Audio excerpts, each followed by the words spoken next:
ஒரே மாவில் எவ்வளோ பண்ணியாச்சு பாருங்கள். டிசைனாக குழி பணியாரம், ஊத்தப்பம், பிளெயின் தோசை, கொத்தமல்லி புதினா தோசை, தக்காளி தோசை, பார்த்தீங்கன்னா தேங்காய் சட்னி, தக்காளி சட்னி, சாம்பார். அவ்வளோதான். எவ்வளோ இப்படி வச்சுட்டு அருமையாக இருக்குது பாருங்க. டிஸ்பிளேவே பார்த்தாலே சாப்பிடணும் போல தோணுது. சூப்பர். இது எப்படி இருக்கு? எப்படி சமாளிச்சாச்சு பார்த்தீங்களா எல்லாரையும்? ஊத்தப்பமா? அவ்வளோதானே. காய்கறி போட்டு. அம்மா கொத்தமல்லி தோசை. என்னது கொத்தமல்லி தோசையா?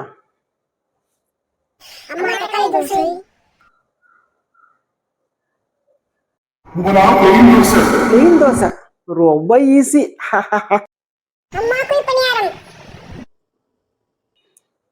பிளெயின் தோசை, இந்தோ கொத்தமல்லி தோசை, இந்தோ தக்காளி தோசை, இந்தோ இருக்குல்ல வடிவேல் ஊத்தப்பம், இந்தோ இருக்குல்ல குழி பணியாரம். அவ்வளோதான். எல்லாரையும் சேர்த்து அசத்தியாச்சு பாருங்க. எத்தனை வெரைட்டி பாருங்க, 5 வெரைட்டி. இப்படி வச்சா கூட சூப்பராக தான் இருக்கு. சாம்பார். அவ்வளோதான். இப்போ பாருங்க 3 விதமான சைட் டிஷ். இதுக்கப்புறம் என்னங்க வேணும்? எல்லாமே ஈஸியாக டக்குன்னு பண்ணிடலாம். இது வந்து தேங்காய் சட்னி, தக்காளி சட்னி, பார்த்தீங்கன்னா சாம்பார்.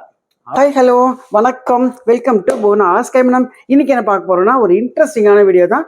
நம்ம சேனல்ல எல்லாமே இன்ட்ரெஸ்டிங் வீடியோஸ் தான், ரொம்ப யூஸ்ஃபுல்லான வீடியோஸ் தான் நான் போட்டுட்டு இருக்கேன். அந்த வகையில் பார்த்தீங்கன்னா இன்னைக்கு ஒரு 4-in-1, 5-in-1 எப்படி வேணாலும் வச்சுக்கலாம். அதை அந்த மாதிரி ஒரு டிஃபன் வெரைட்டி பண்ண போறேன் நான். அது என்ன, மில்லட்ஸ் தோசை. மில்லட்ஸ் வச்சு ஒரு மாவு அரைச்சி வச்சுக்கலாம். இன்ட்ரெஸ்டிங்காக அந்த மில்லட்ஸ் மாவு வச்சு எப்படி நம்ம தோசை வாக்கலாம் அப்படிங்கிறத இந்த வீடியோவில் பார்க்கலாம் வாங்க. வீடியோவை எப்போதுமே கொஞ்சம் ஸ்கிப் பண்ணாமல் பாருங்கள். இப்போ இது வந்து சோளம். இது பார்த்தீங்கன்னா இது வந்து திணை அரிசின்னு சொல்லுவோம் இல்லையா, அந்த திணை அரிசி ஃபாக்ஸ் ஸ்டைல் அப்படிம்பாங்க. இது வந்து கம்பு, பாஜ்ரா அப்படிம்பாங்க. ஸோ இது வந்து கம்பு. இதில் பார்த்தீங்கன்னா கேழ்வரகு, அதாவது ராகி. இது எல்லாமே 200 எடுத்திருக்கேன். ஆனால் இது அரிசி மட்டும் ஒரு 300 கிராம்ஸ் வந்து அரிசி எடுத்து வச்சுருக்கேன். இதில் பார்த்தீங்கன்னா உளுந்து வந்து ஒரு 300 கிராம் உளுந்து எடுத்து வச்சுருக்கேன். வெந்தயம் வந்து ஒரு 2 டீஸ்பூன் வந்து வெந்தயம். இப்போ இது தவிர நீங்கள் வந்து இன்னும் வேறு எதானே போடணுன்னா நீங்கள் வந்து இதெல்லாம் போடலாம். ஒன்றா போட்டு ஊற வச்சுக்கலாம். ஒரு பெரிய பாத்திரமா எடுத்துட்டு அதில் நம்ம ஊற வச்சு பண்ணிக்கலாம். இது உளுத்தம்பருப்பு. இப்போ இதான் மில்லட்ஸு. இது உங்களுக்கு எவ்வளோ மில்லட்ஸ் வேணாலும் எந்த இது வேணாலும் நீங்கள் போட்டுக்கலாம். அதுக்கு தகுந்த மாதிரி நீங்கள் வந்து அரிசியையும் போட்டுக்கலாம். இது மாதிரி கொஞ்சம் பெரிய பாத்திரம் எடுத்துக்கிட்டிங்கன்னா அதில் வந்து கொஞ்சம் ஈஸியாக வந்து நம்ம ஊற வச்சு களைஞ்சி பண்ணுறதுக்கு சௌரியமாக இருக்கும். இந்த வெந்தயத்தையும் இதிலே போட்டுடலாம். இது எல்லாத்தையும் இதில் ஒன்றா போட்டாச்சு. இதை வந்து நம்ம நல்லா களைஞ்சிட்டு ஒரு 3லேருந்து 4 தடவை மினிமம் களையணும். களைஞ்சிட்டு அதுக்கப்புறம் நம்ம ஊற வைக்கலாம். இப்போ இதை நல்லா களைஞ்சாச்சு. இதில் தண்ணி விட்டு நம்ம ஊற வச்சுக்கலாம். அவ்வளோதான். இதை மூடி வச்சாச்சு. இது ஒரு 2லேருந்து 3 மணி நேரம் நல்லா ஊறட்டும். அதுக்கப்புறம் நம்ம களைஞ்சி உணக்கிடலாம். இப்போ இது ஒரு 3 மணி நேரம் எடுத்து இப்போ திறந்து பார்ப்போம். நல்லா ஊறி இருக்கு, நிறையா இருக்குது பாருங்க. இதை பாதி தான் போட்டிருந்தேன், இப்போ நிறைய வந்திருக்கு. இப்போ இதை எடுத்து நம்ம தண்ணியை வடிய விட்டுட்டு நம்ம வெயிலில் காய வச்சுட்டு அதுக்கப்புறம் அரைக்கலாம். ஒரு 2 நாளைக்கு வெயிலில் காய வைக்கலாம். இப்போ இதை மொட்டை மாடியில் வச்சுட்டு ஒரு 3 நாள் காய வச்சுட்டேன். ஏன்னா இது வந்து நம்ம ப்ரீமிக்ஸை வந்து அப்படியே வச்சு யூஸ் பண்ண போகிறோம் மாவை. அதனால் நல்லா காஞ்சி எடுத்துனா கெட்டு போகாமல் இருக்கும். அதனால ஒரு 3 நாள் போல் மொட்டை மாடியிலே போட்டேன். அது நல்லா காஞ்சி போச்சு. இப்போ வந்து இது வந்து ஒரு எவசில டப்பாவில் மாற்றிட்டு நம்ம வந்து மிஷினில் கொடுத்து நான் வந்து அதை அரைக்க போகிறேன். ஏன்னா அது வந்து நம்ம வீட்டிலலாம் அதை அரைக்க முடியாது. நம்ம மாவு மிஷினில் கொடுத்து அரைச்சிக்கலாம். சப்போஸ் நீங்கள் கொஞ்சமாக போட்டு பண்ணி வச்சுக்கிறீங்க அப்படின்னா இது மிக்சியை கூட நீங்கள் ட்ரை பண்ணலாம். இப்போ நான் மாவு மிஷினில் கொடுத்து அரைக்க போகிறேன். இப்போ இந்த மாதிரி சம்பளம் இல்லாட்டி கூட பெரிய பாத்திரம் மாதிரி ஒரு கிண்ணம் மாதிரி பெரிய கிண்ணம் அந்த மாதிரி இருந்ததுன்னா அதில் கூட நீங்கள் போட்டு மாவு மிஷினில் அரைச்சின்னு வந்து அப்போ நம்ம வீட்டில் வந்து கூட நம்ம வந்து வேறு ஏதாவது பாக்ஸில் போட்டுக்கலாம். எடுத்துன்னு வந்தாச்சு. இந்த பாருங்க, இது வந்து ஒரு ஹாஃப் மேலே இருந்து இப்போ வந்து ஃபுல்லாக எடுத்து மாவு. இதை வந்து ரொம்ப ஓவர் நைஸாக இல்லாமல் ஓரளவுக்கு பவுடராக அரைச்சி எடுத்துன்னு வந்தாச்சு. கொஞ்சம் எடுத்து கரைச்சி வைக்கிறேன். இப்போ இந்த பவுடர்லாம் பார்த்தீங்கன்னா 2-3 மாதம் வெளியிலே இருக்கலாம், ஒன்றுமே ஆகாது. இப்போ இந்த புளிக்க வச்ச மாவு, மில்லட்ஸ் மாவு இந்த பாருங்க நல்லா புளிச்சிருக்கு.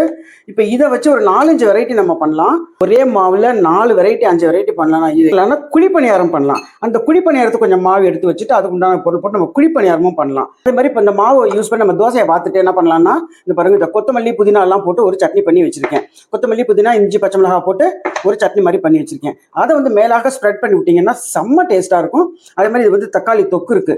இதையே வந்து நம்ம தோசை மேலே ஸ்ப்ரெட் பண்ணோம்னா தக்காளி தோசை ரெடி ஆகிடும். இப்போ நம்ம இதில் வந்து நமக்கு ஊத்தப்பத்து கொஞ்சம் மாவு எடுத்து அதை வந்து பண்ணிக்கலாம்.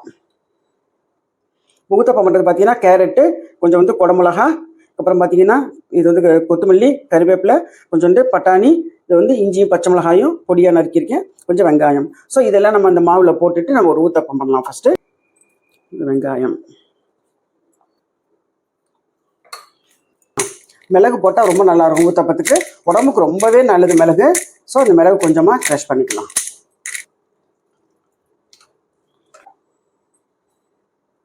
இதில் கொஞ்சோண்டு வெங்காயம், இஞ்சி பச்சை மிளகாய், அந்த பாருங்க, இஞ்சி பச்சை மிளகாய், கருவேப்பிலை, கொத்தமல்லி, வெங்காயம்.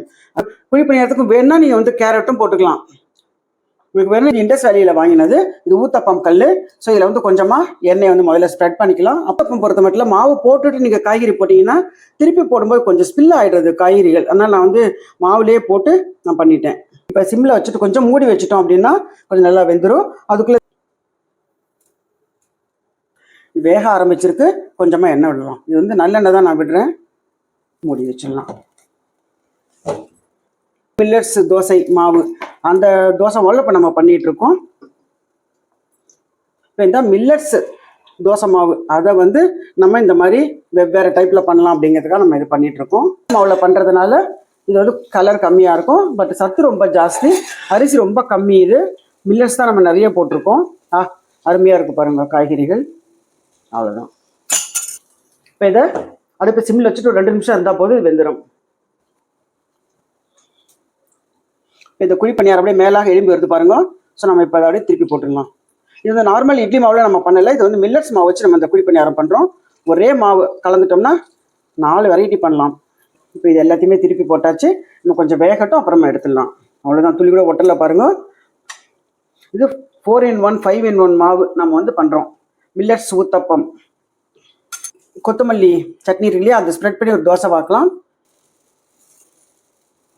வந்து அந்த ஈரம் போனதுக்கப்புறமா நம்ம வந்து கொத்தமல்லி போடுவோம்.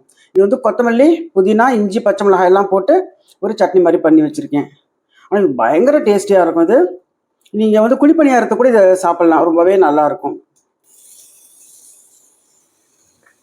மூடி வச்சுருவோம், அப்புறம் நல்லா வந்து வெந்துடும்.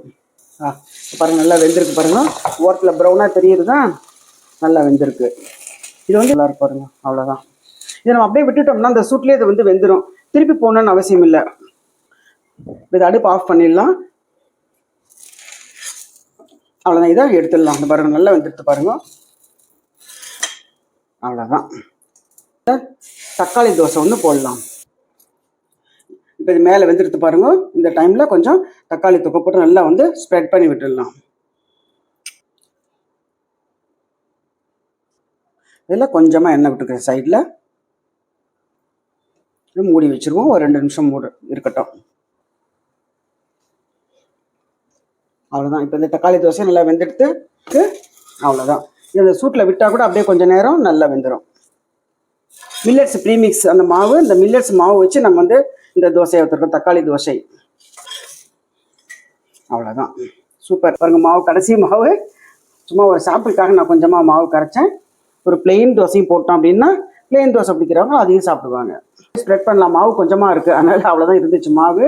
இல்லைன்னா நல்லாவே ஸ்ப்ரெட் பண்ணிக்கலாம், இதை கூட நல்லா வரும். கொஞ்சமாக எண்ணெய் விட்டுக்கலாம். அவ்வளோதான் பாருங்கள், பிளெயின் தோசை இதுவும் ரெடி ஆகிடுது. இது வந்து பிளெயின் தோசைங்கிறதுனால நம்ம திருப்பி போடலாம். இது வந்து மில்லட்ஸ் தோசை, அதனால் கலர் கம்மியாக இருக்கும். ஒரே மாவில் எவ்வளோ பண்ணியாச்சு பாருங்கள், டிசைனாக குழி பணியாரம், ஊத்தப்பம், பிளெயின் தோசை, கொத்தமல்லி புதினா தோசை, தக்காளி தோசை, பார்த்தீங்கன்னா தேங்காய் சட்னி, தக்காளி சட்னி, சாம்பார். அவ்வளோதான். எப்படி இப்படி வச்சுட்டு அருமையாக இருக்குது பாருங்க.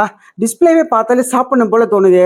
சூப்பர். இது எப்படி இருக்குது, எப்படி சமாளிச்சாச்சு பார்த்தீங்களா எல்லாரையும். சூப்பராக இருக்குல்ல. இந்த ஐடியா உங்களுக்கு ரொம்ப பிடிச்சிருக்குன்னு நினைக்கிறேன். அவசியம் நீங்கள் இந்த வீடியோ பாருங்கள், இதே மாதிரி நீங்களும் பண்ணுங்கள். இதே மாதிரி இந்த வீடியோ வந்து நீங்கள் உங்கள் ஃப்ரெண்ட்ஸுக்கு, ரிலேட்டிவ்ஸ்க்கு அவசியம் நீங்கள் ஷேர் பண்ணுங்கள். இது எல்லாருக்குமே இன்ட்ரெஸ்டிங்காக இருக்கும் இந்த வீடியோ பார்க்குறதுக்கு. இந்த வீடியோ வைரல் ஆக்குறது உங்கள் கையில் தான் இருக்குது. வீடியோக்கு ஒரு லைக் கொடுங்கோ, வீடியோ ஸ்கிப் பண்ணாமல் பாருங்க, அதுக்கப்புறம் ஒரு கமெண்ட்ஸ் கொஞ்சம் அள்ளி போடுங்க. இந்த வடிவேல் வந்து ஊத்தப்பம் கதையை சொல்லுவான் இல்லையா, இதில் ஊத்தப்பம் வீடியோவில் சொல்லுவான் பார்த்தீங்களா ஒரு படத்தில், அந்த மாதிரி கமெண்ட்ஸ் அள்ளி தெளிங்கோ. அப்படி கொஞ்சம் லைக் போடுங்க, அப்படி கொஞ்சம் ஸ்கிப் பண்ணாமல் பாருங்க. அவ்வளோதாங்க. அடுத்த வீடியோவில் சந்திப்போம். நன்றி, வணக்கம்.